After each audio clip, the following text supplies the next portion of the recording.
The first thing we'll try to understand is what is entropy, okay? So basically entropy has different definitions, or we can look at entropy from different directions, okay? The classical one, this is due to Rudolf Clausius, will be defined actually as delta S, or the variation in entropy, is equal to the variation of heat over temperature for a reversible process. Well, if I write it this way, it doesn't help you at all, right? But what entropy is telling us here is telling us something fundamental. I will give some analogies so that we can understand what this equation is telling us. Let me write two different sentences. The first one is, there is a fire in heaven. The second sentence is, there is a fire in hell.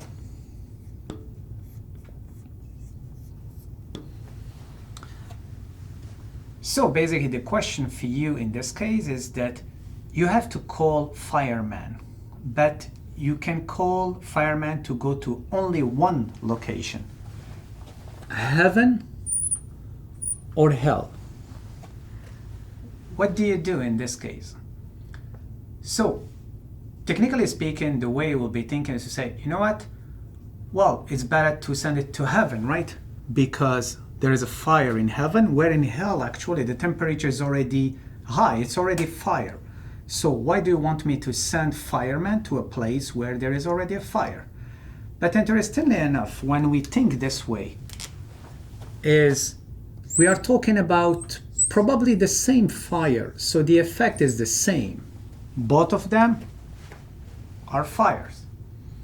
But we made our decision considering the reservoir, because this fire, the same effect is happening in one case in heaven, where the temperature is low, and the second one is in hell, where the temperature is expected to be high, okay? So you see, we didn't only consider the effect, which is fire.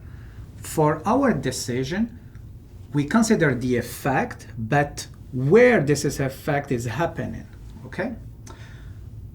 There is another analogy here. For example, Peter Atkins uses this very nice analogy regarding sneezing. So for example, if you sneeze in a library, everybody looks at you. But if you sneeze in a stadium, let's say in a Bell Center, during a game, so nobody looks at you. But interestingly enough, it's exactly the same effect. It's sneezing, but in one case it happened in a reservoir with very low noise, in this case, a library, and in the second case, it happened in a reservoir where we have very high noise, okay, Bell Center. Another example, if let's say you are told that one student in your class gave $100 to a beggar, versus you are told that Jeff Bezos gave $100 to a beggar. Well, it's the same $100, right? But typically you will be more impressed by what the student did, okay, than what Jeff Bezos did, right? Because the way we think is to say, you know what, $100 is a lot for a student, while for Jeff Bezos, we're talking about peanuts here. So this is what this equation is telling you. This equation is telling you that don't look only at the heat transfer. Ask yourself from where this heat is coming from,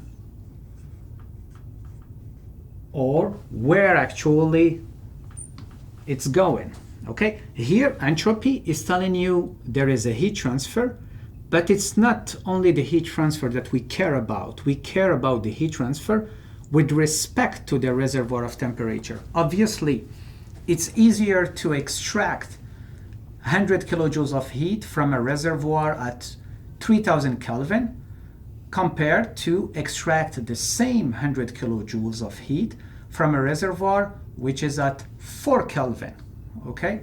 And this is exactly what entropy is telling us. You don't have to consider only the effect. You have to consider the effect and also the reservoir from where this effect is coming from, okay?